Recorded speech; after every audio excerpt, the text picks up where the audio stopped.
welcome. We are back again. Live stream today is the subject sequencers. Yes. Hello, everybody. I hope everybody is okay. And let's wait a few moments so that there are a bit more people in the chat room. I hope everybody is fine.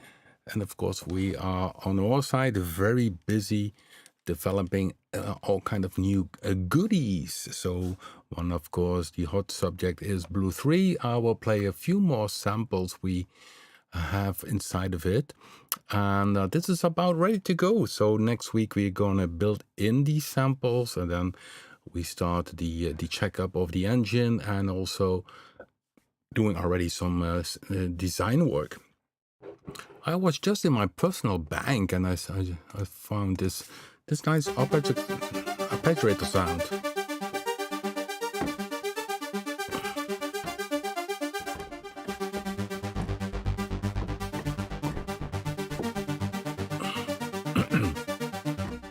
So I think some of the presets went into the other banks. We have, of course, car bass. I'm not sure. Some sweeps, some jazz sweeps. Really dirty.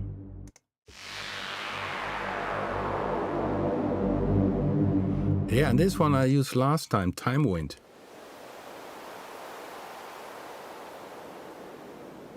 This I used doing the live gig at E-Live together with Ron Boots.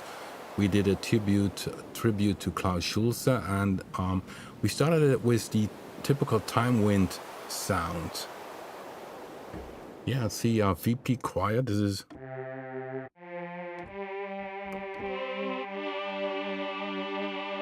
It's a choir sound.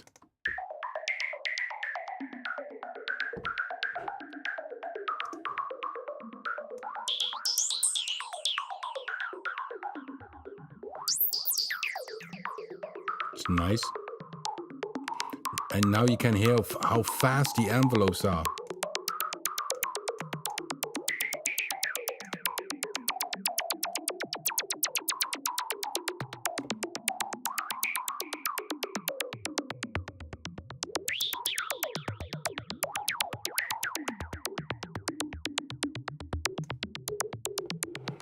So,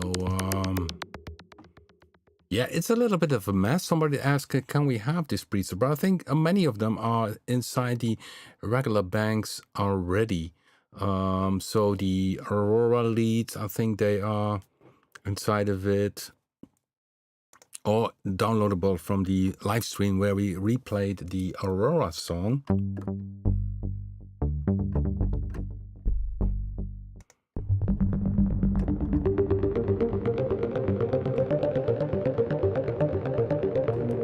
Yeah. Sequence. Oh, this is a Unilike.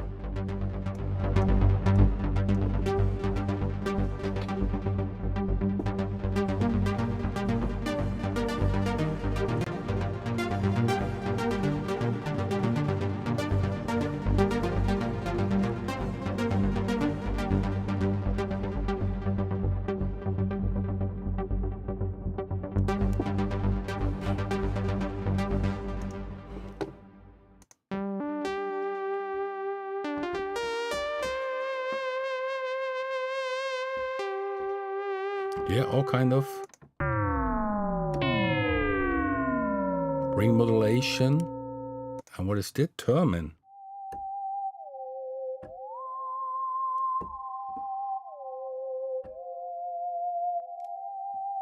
I think that one bit termin should be in the synth leads. Let me see. Bit.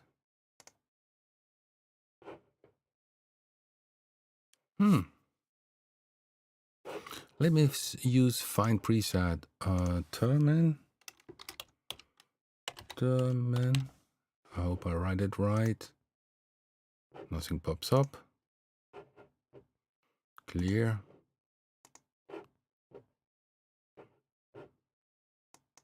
Oh, it doesn't clear. Huh, we have a bug.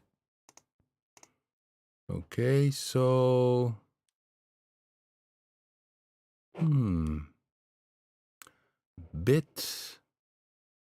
Teramin. I'm not sure if I'm writing it right. So here it is, Teramin. Let's go find Teramin. Okay, find. Yeah, it's only in my, yeah, something I need to add in the next update. So,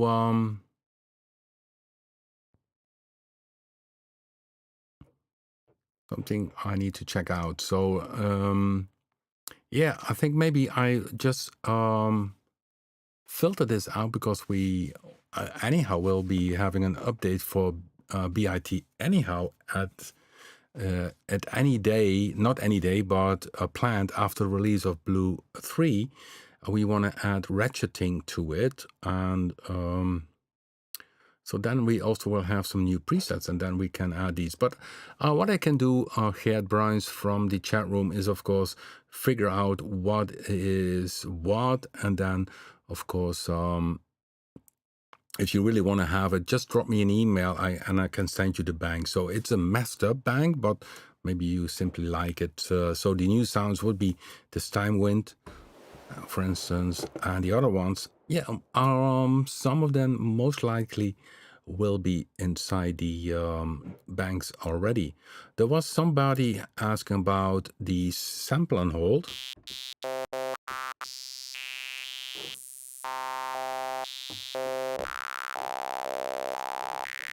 This is random.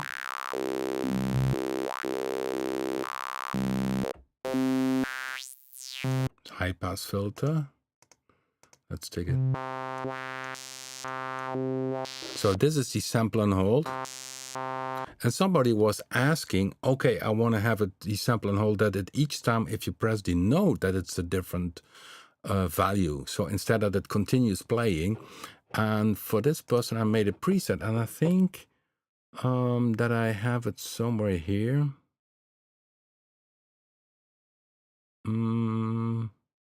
As an example, maybe inside testing.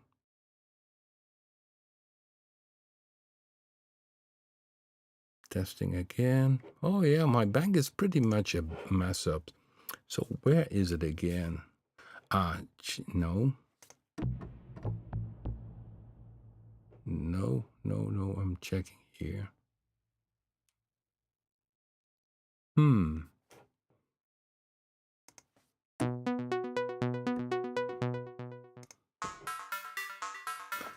Yes. These are the ones which can be downloaded. I'm just looking for somebody asked me, and I made an example preset, and that was in the forum from Rob Papen on Facebook, the Rob Papen Facebook forum. And I said, well, then you don't use the LFO. So the LFO I quit, and then you select here in the MIDI source, you say random note 1, and you address that one to the filter color frequency. And then you have each note a different value.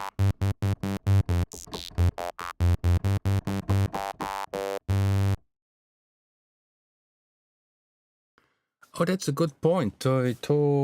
Somebody's mentioned Tokyo Skyline, that it only works if you are in the root folder. Yeah, that could be a good thing. Something we need to check. I'll write it down. Are there particular instruments you think of currently? If so, if something pops up in terms of, let me know, instruments, and of course I need to check that out in the root folder. Then yeah, that is the root folder. That doesn't show anything. So essentially, that should not be displayed. So we only should show here the introduction bank. But essentially, if you, let's say Jamal of the analog. So if I go here in the introduction bank and go Osti analog, then it should find it. Or I have, of course, a typo, which is more obvious with me. Okay, back to the manager. What was it again? let's take this one. Agloch. Okay. Agloch.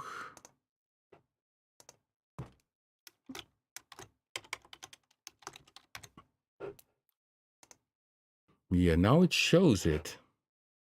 It shows Jamal Bank and introduction. So in bit, it's not a problem. So if you have the right name, it should find it. I only wonder if it's capital letter sensitive. So if I type Agloch small, yeah, it still finds it. Okay, that's good. Okay, what I wanted to do today about sequences. And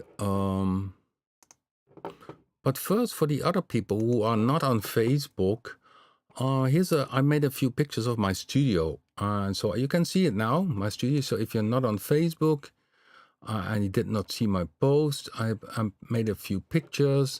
I make it a little bit bigger for you, so I show you a few things. You currently I'm sitting here, of course. That's the chair. You see here my microphone where I speak. You see up here I have a second monitor. You see my mouse, the second monitor. Okay, you see here on the right hand side, you see a bass guitar. I made some samples from this bass guitar. And here you see my main speakers. They are BM15 from DIN Audio with an external amplifier, so they are not powered. And the very old Yamaha NS10 are on top of it. And then you see here some the X-Wing from Star Wars. There you see my hat. And then you see here Mr. Predator here. This little guy here is Mr. Predator. Then you see I have a widescreen screen, which is 3340 versus 1400 pixels. Very nice to work with. It's a bit over lightning because here you see Predator 3 doesn't pick up. It's the camera didn't respond very well to it. Then you see the keyboard in front of me, and below it I have the keyboard and the mouse. So sometimes you see people who have the keyboard down, and on top of that they have the computer keyboard, but I have a different one. And here you see a little cushion for my wrist, which is good so that you don't have pain in your arm. So and then if you go to the left here, you can see the Waldorf M. The two sound cards are re-released by Waldorf because you can import the microwave sound from it. Down here is the Waldorf Pulse Plus, which I also created some presets for many years ago. Then of course the microwave. My very first sound set was for the microwave called the Signature card. And later on came the Techno card and the Double Red card. Then you see down here we have an Access programmer for the microwave, so from the brand Access. And below it you don't see it, but there's a Proteus 2000, a Orbit 3, and a D4 Alesis drum module. And behind it here, you don't see it, also here is a Virus B, which is on the side because I had no room to place it. Yeah, then you see on the left side, you see my Mini Moog, the Prophet 600, the Jupiter 8, and below it there is the E4 keyboard. And normally the Ensoniq Acer 10 is here, but that one is in repair because of the polyphonic velocity. Needs to be a repair, needs to get new rubbers, which seems to fix the polyphonic aftertouch issue. Yeah, then you see on the right hand side I have a MacBook, so for checking out our software in the MacBook. You see here a Rode keyboard, so for the MPE stuff I use that one. Then you see a little controller here for selecting the speakers. Yeah, my mixer. And then you see on the right hand side already the Moog Little Fatty, which I use on stage. The last time on stage I did the tribute to Klaus Schulze, and then still took with me the Mini Moog because Klaus Schulze always played on a Mini Moog, so I took with me the Mini Moog. but the Minimoog stays in my studio now, and on stage I will use as an alternative for doing these type of lead sounds. I will using the Little Fatty. So let's go to the next picture, which is on the right hand side, and you see a little bit mess on the right hand side, but then you see my first two synthesizers, which were the Korg MS-20 with the SQ10 sequencer, below it a switching board. You see a JP08, which of course I needed to buy because I had the Jupiter 8. I wanted to have that little one as well. Very neat machine. Then you see the Roland SH101. And then again the little Fatty from Moog. And then here I have some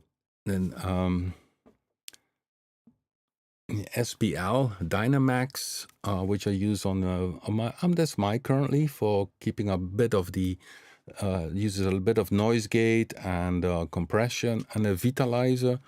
There is also two Studio M1, and I also have a PCM 91 from Lexicon, which is in repair currently.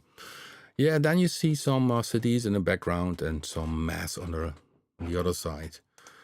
So yeah, then you see more of the left side. Then you see here down the System 22. On top of that is a Euro rack with the Reebach modules, which are very cool. System 22 is a kind of remake of the Moog modular system. I purchased that one because it's very cool to explain subtractive synthesis with a modular synthesizer. Then you can really show how a synthesizer works. So that was done. And yeah, on stage, I also take it with me because then it's fun to do some live tweaking. So both are on stage as well. And then you see here again, yeah, the Emulator 4, which has also a SCSI to SD card, and the same I did also for the Ansonic Acer 10. So there's now a new technology that means that you can go from SCSI to this SD card, which is of course so small. Of course, the technology changed a lot. So yeah, what's not on the picture is then the diamond strings, which is in the other room. So this is from another perspective. So it's a basement studio, as you can see. Very quiet and very nice to work in. And there you see, it's my coffee cup. This a little white thing. That's a coffee cup. So, and today, that's wanted to talk about sequencers. Let me see if I can show you. I'll go out with that one. Today, I purchased the Doppler Dark Sequencer, the Dark Time, because live on stage, it's fun if you do a synthesizer music that people see some sequencer running. And the cool thing about this Doppler one is it goes MIDI in and it goes MIDI out, and you can do real-time transpose, which is very cool, which I also need live. So, and one trick I will do with the sequencer is, especially with the tuning, to have octave or 7 semi, so a fifth tuning. And some steps I can do maybe another note, but that makes that you can transpose easier.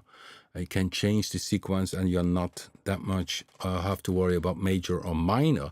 So that's one trick I did in the past as well. And then, yeah, if you switch one step with maybe, let's say, a sharp, if you're on the C minor scale, you can have one dial, for instance, tuned on A sharp, but you never play it always. So sometimes you put them on. So that's the sequence of the Dark Time, which I looked in all kind of types of sequences are available. But this one I like best because of the features, and especially because you can do real-time transpose via MIDI. So it goes MIDI in, and then you go from MIDI out, you go to the modular, and then you can do some cool stuff.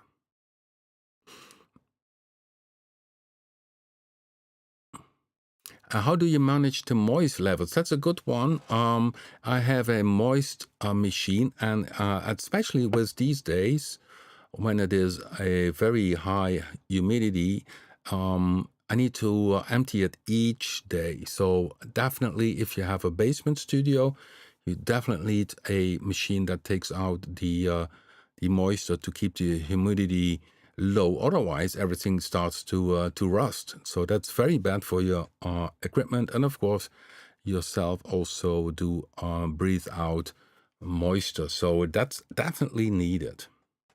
Yeah, Johan, the dark time will be at eLive 12 November. So that's also the reason why I purchased 12 November. Ron Boots and I will play together again. We'll be more in the Berlin school type of music, and of course, sequencers are essential. And this one I will use on stage. With Klaus Schulze, I had the Korg MS-20 with me, with the SQ10, but I leave that one also in the studio, so I take this one with me, the dark time, and that will be used definitely 12 November eLive in Eindhoven. Are you living in Netherlands, Belgium, or Germany? Yeah, come over. It's going to be very cool, very nice event with electronic music, classical electronic music, but also sometimes some more experimental things. I'll play there. So and Ron Boots and myself will play live for 1 hour. And we will make some music together. So yeah, looking here at the sequencer, this sequencer, and of course, in the past I had the SQ10 sequencer, and if you look on the influences it had on the developing of the plugins, okay, that's another one. Definitely has influence. But before I talk about that, let me see in the chat room.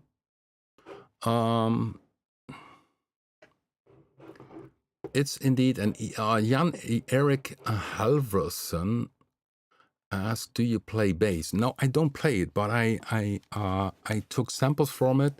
The initial idea was to pull a string on top of a wood box to create some new basses. But in the end, I purchased the real bass. Sometimes I played a bit around, but I'm not, of course, not a really good bass player. And yeah, the samples are used in, for instance, Subboom Bass 2, and I think also in Blue 2, I think.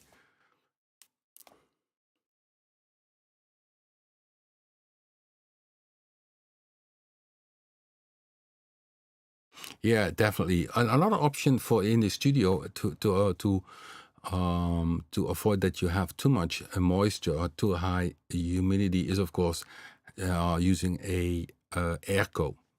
And well, and if you have a little bit of heating in your basement studio, which I have here, in the winter you don't have that issue. The issue with a basement with too high humidity is mostly in the summer, because then the warm air comes into the cooler basement studio and starts to causing problems. Okay, what is the idea about sequencers? Of course, in all plugins, starting at the very start, you notice that, for instance, the BIT, let me take BIT, has the ARP. But the ARP has the option here to have each step in tuning. And essentially, the if you would then have the only play one note, you have essentially an analog type sequence.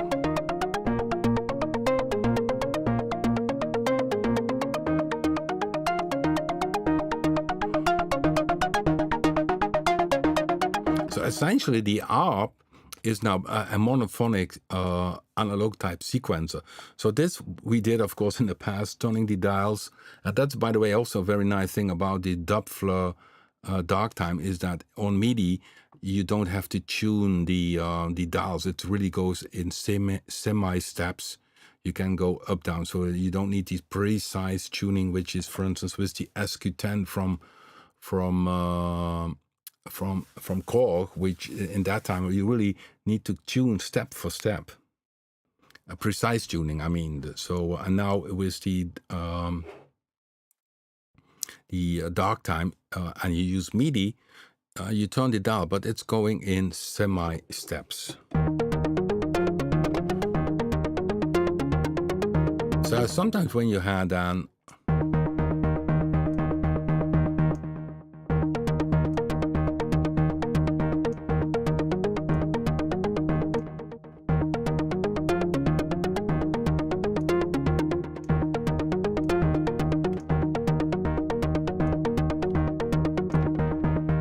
And these kind of things, so it changes the step amounts. That is very cool if you do this on an analog type sequencer. So with the switching, you could start with a 2 steps.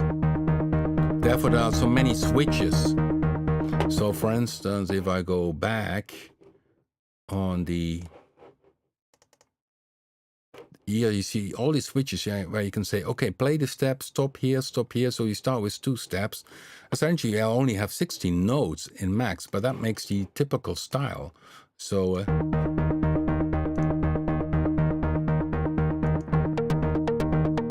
now you go do this.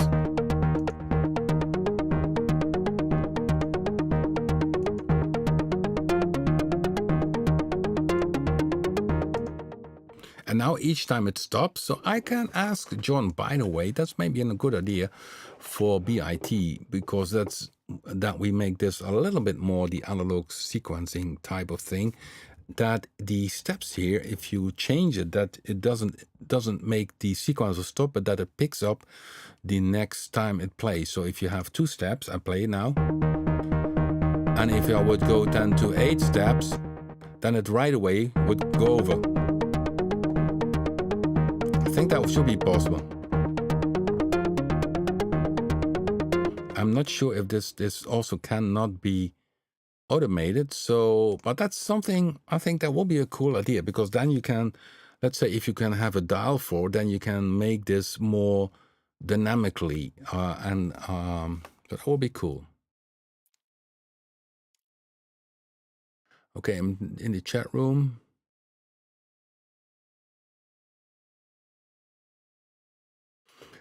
Yeah, the other trick what I did with the getting the studio acoustic well is that's a question also in the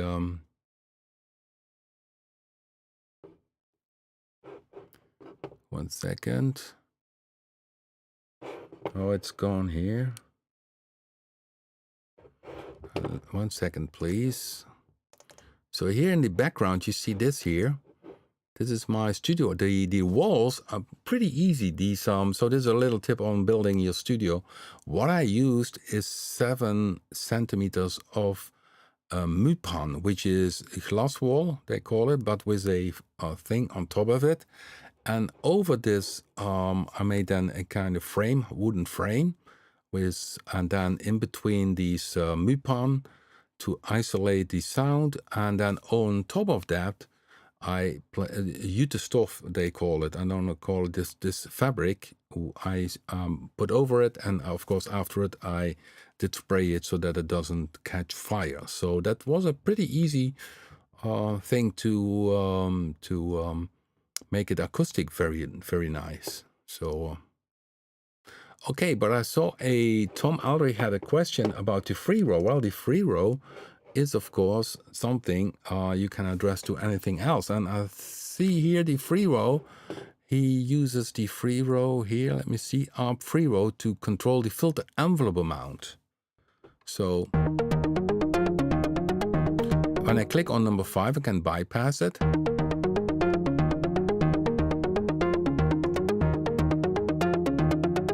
So you get really extra sense. Hear that one?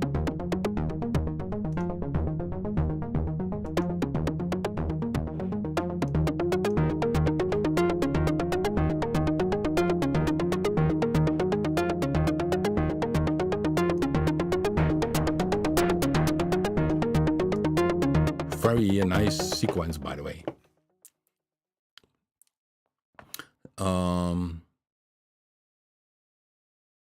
Looking at the chat room, so that will be a cool idea for the bit upgrade we want to do some in the next version of BIT. Yes, somebody mentions RG and doing ratcheting. Yeah, RG, that's a typical story. RG needs to be an update, but I'm on the fence in terms of what to do with it. If we, in terms of chords, that's the essentially problem, is how we integrate the chords. Because if you would, there are, I think, 24 types of chords you can play. Picture that with a guitar that you have general 24 types of chords. So not major, minor, but there are sus4, sus7, I think 24 in total. Maybe I'm wrong, but there are many. And how you still can make then this product usable. Now we had simply, if you play in the first octave, it's major, and in the second octave, it's minor 7. Because initially it was more a kind of groove machine. And for instance, the disco thing, which we had in the end 70s, Chick, the band Chick with Nile Rodgers, that was a little bit inspiration for RG. Essentially was the rhythm guitar. So funky type of thing. Of course, we added more. We added the muted inside of it. We added the power chord. Then, of course, the power chords and the muted don't have anything to do with the major of any chords. But with the rhythm guitar and the steel string guitar, we are it's complex about what to do in the next step for RG. So that's a complex story. So there will be one day an upgrade for RG, but that will be a lot of work, I think, and we first need to experiment in the directions we want to go. So ratcheting is going to be anyhow in BIT, and that will be, of course, cool to have that in BIT. So I'm checking here the other things in the chat room. Yeah, definitely. Sure, send me an email or info@robpapen.com. Definitely, no problem at all. Please send. Okay, so yeah, what's the news about Blue 3? Yeah, we made some more samples. Let me play some stuff for you. So let me first select it. Okay. Blue 3, the beta version. Here it is. I go to now. It's gonna have the new sound, which is a new sound, which is the I each time forget the name. Where is it? The Santur. It's very similar to the Santur is very similar to the sound of a dulcimer. So it's this.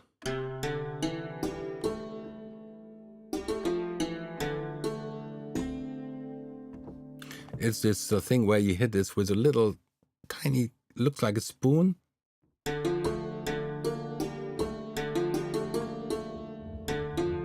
So this is the dry sound.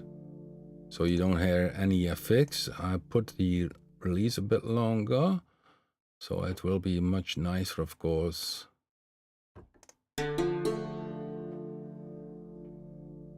If you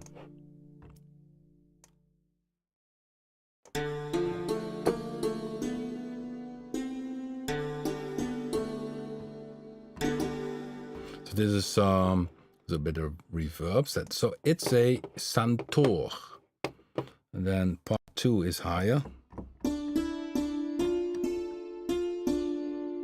Maybe you know it also from Coldplay. And then the higher range is this.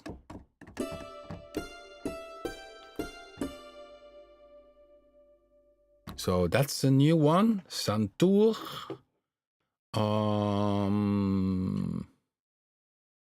We have some Synthvox new ones. This is it's high fidelity, but it sounds a little bit like a Fairlight. So I have. So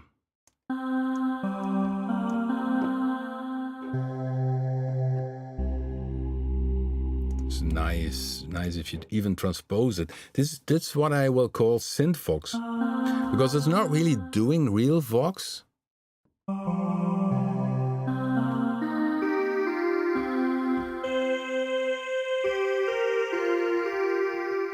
So this is pretty dry. If I would give it a little bit of FX.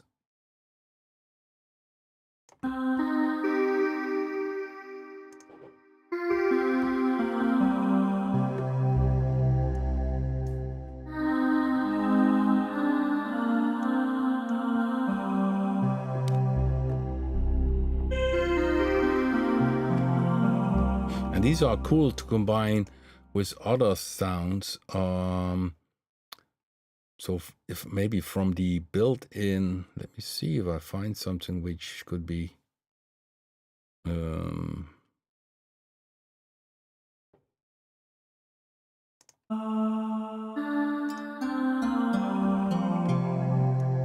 this is with a glass. Together with glass. So this is one of the new synth folks. In total, we have there 8. Number 7 is this one.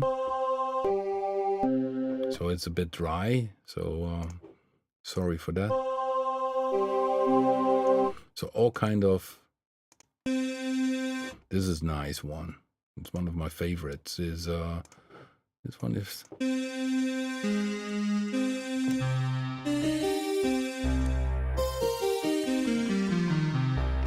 So this is still raw material. Then we have things which are very cool as percussive sound.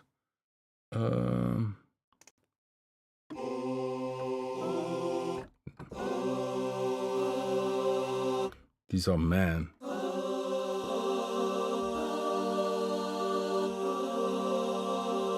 You hear them pitching. And you have the hysteria. This is choir hysteria. But we have kalimba, bass kalimba. That's cool for basses.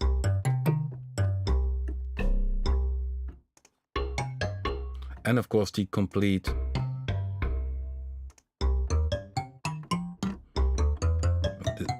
This each time. What we have more? Balafon.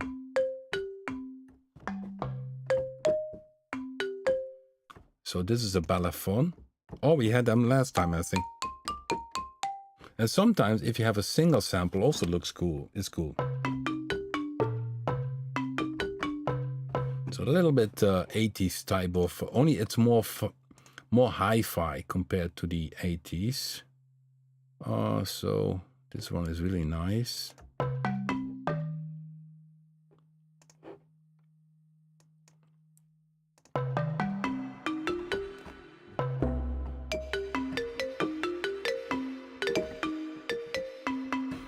So nice. It's the balafon.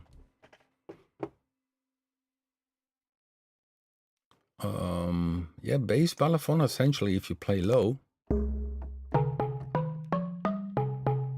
And we have a, okay, let me see, thumb piano.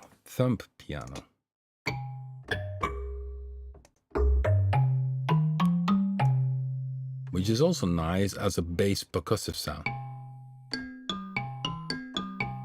So that percussive starting points, also, of course the tubes are there.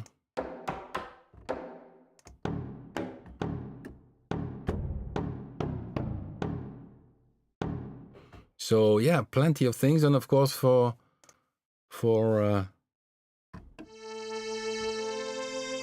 these typical these are typical sounds which are hard to recreate in a synthesizer. This diamond strings type sound.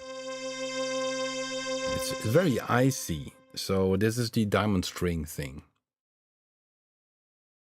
The Hysteria Choir, that's a multi-sample one. Yeah. These are acquired. The Hysteria are acquired from a friend of mine, Tim Swatch, from America, from the EMU library.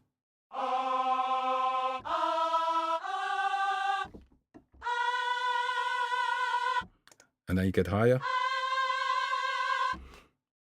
And then yeah, and other things I did sample myself, like the quiet, this one.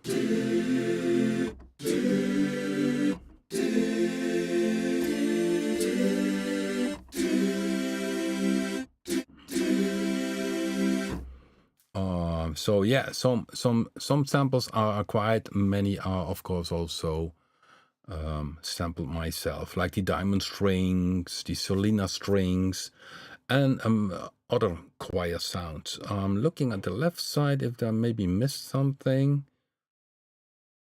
Yeah, the Santur bass kalimba we had.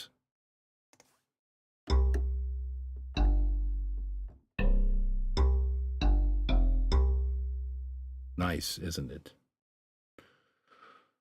So I will put also some vocal percussion sounds inside of it, but so we are very far on that subject. Of course, we have already the built-in samples, which are great. I mean, if you would go to the I regularly played it, to go to the string sounds, which are great already from the Blue 2.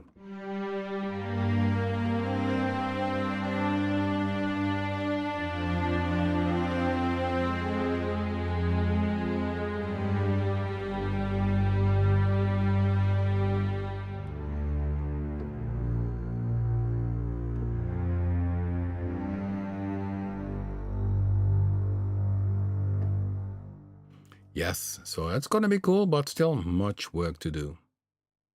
Okay, let's see the chat room. We were talking about sequencers and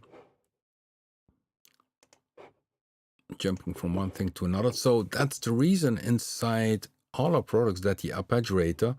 So if you would have, let's say here, reset the tune.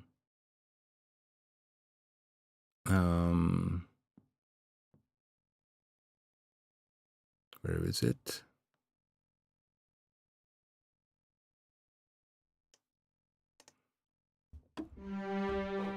Okay, go back to bit.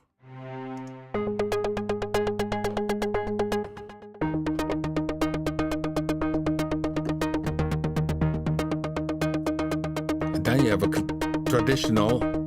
So this is the sequencer mode, but if you then do the regular, yeah, you have a traditional arpeggiator.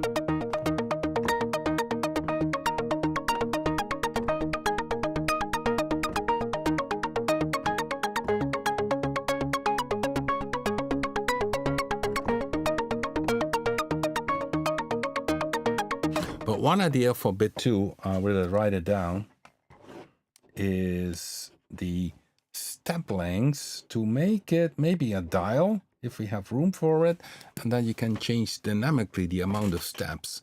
Then you can do really the things which you do with this, which the picture you saw in the let's show it again. Here it comes, with an analog sequence where you have all these switches where you can say skip a don't play one step, or simply have a different amount of steps. So here you can say start with one step and then go slightly to 60.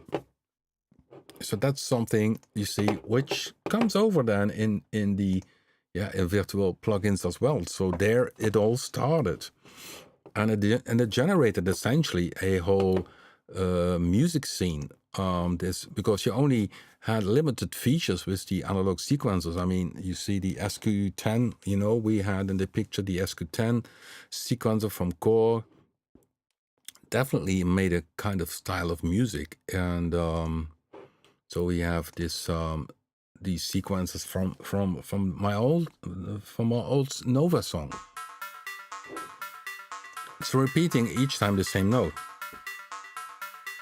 But that makes that it gets a little bit more, the what they say, hypnotizing.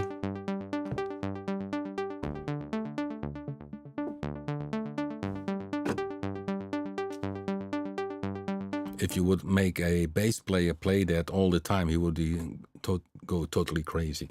So it's a so that's a cool thing. It generated a whole range of new music styles.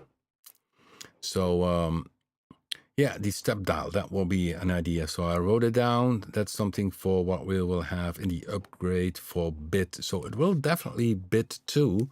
So we will add some very cool features definitely here in the ARP section. And of course, a lot of new presets. So that's also the reason why we have here in the mode, you can have the arpeggiator mode, but also then the sequencer mode. And the sequencer mode essentially is that you have only can play one note. So the arpeggiator doesn't work. This is a traditional sequencer. And then you have the reset mode.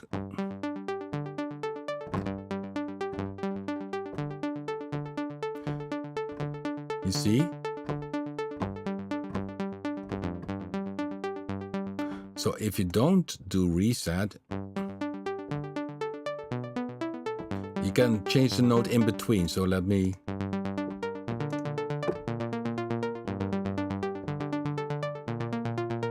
If you do sequencer reset, see the LED change, then it resets each time if I hit a new note, it starts on step 1. So that's sequence reset.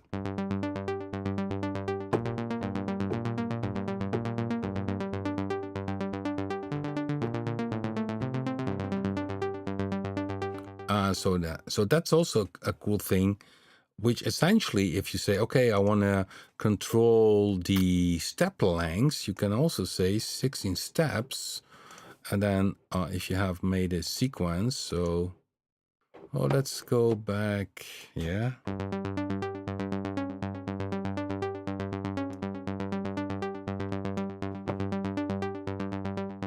Then with sequence reset, you could say,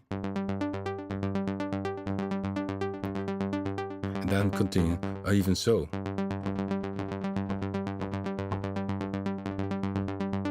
So with the note lengths, you could do the trick with the 16 steps.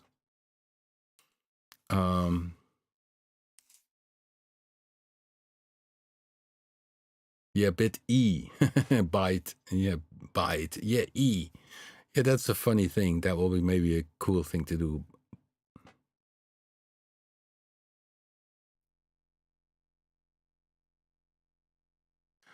Also add scales, sequence, and off, so you can play with minor, major, chromatic. That's a question from Dot Solenoid. Add also scales to the sequence and up. Yeah, it's with the sequence you really make the melody here. So you tune it here, and the option we have here inside. So here I click a step on, is the key entry. So if I put key entry and I take the root C, okay.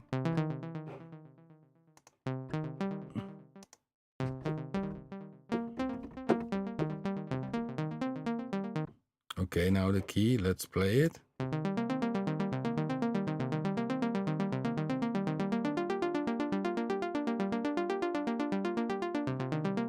So it's always, this is of course is a minor key. That's the problem. If you transpose and you want to have it major, that is an issue. That is always a problem with a, yeah, even a traditional analog sequencer or doing this way of sequencer. Then it's better if you say, okay, I want to do some chords dynamically, then it's better to essentially, so let's reset this one. Is to use arpeggiator.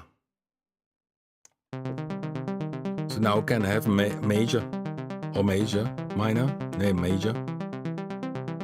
So then I can play chords all the way.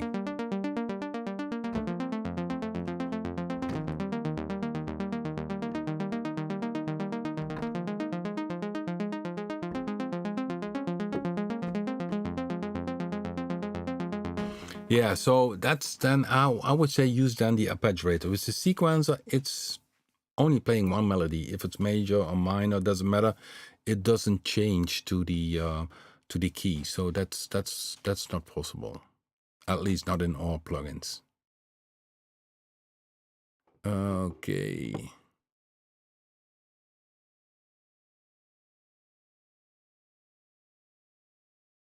Okay, guys. So yeah, you find this in BIT and the sequencer, but of course in Go-To you will find the tuning option and even the option for having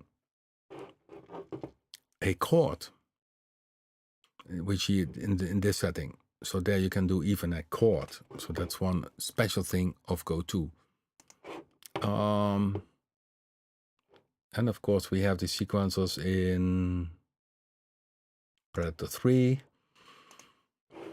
Here we have it, which has then even the option to have in total 4 ARPs or 4 sequencer plays. So also here it's called an ARP, but it has also a mode called sequencer. And you see also sequencer reset.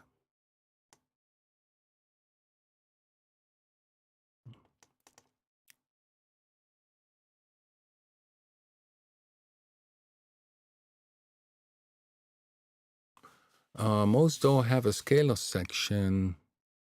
Yeah, if you use a BIT in the arpeggiator, it will adapt to the scale the scalar section puts out. So BIT inside and then having an ARP, never a problem. But the sequencer plays always a melody. So and this melody is going to be major or minor, which you depend on the tuning here.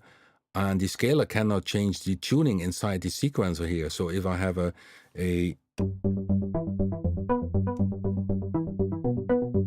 so I'm tuning here the notes.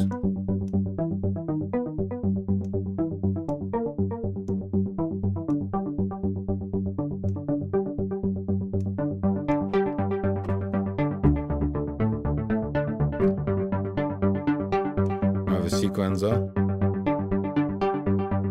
So that the melody is created by the sequencer. So the scaler from an external software doesn't have influence on the tuning steps here. So that's impossible. But if you simply use an arpeggiator, because then the arpeggiator you need to have everything here to 0. So you say, for instance, here in the command reset ARP, then it resets everything, and you go to a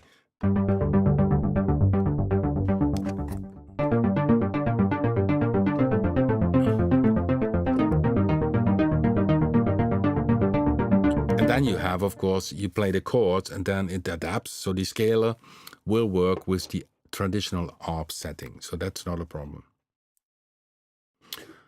Okay, guys, we are already at the very end of the live stream, and Tom Aldrich did send a very nice demo song again. I had a spoiler alert on Facebook, did post it already there because I really loved this this new demo song by him. From what I understand, he uses BIT for the bass. So maybe he can write down in the okay. Maybe you can write down, Tom, in whatever you use. I hear some vocal things, but it sounds very cool. So in the meantime, I check also the chat room. But let me play it. This is called Let It Fly by Tom Aldrich.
Okay, Tom, thanks for another cool demo. And guys, see you next week. Stay musical and see you.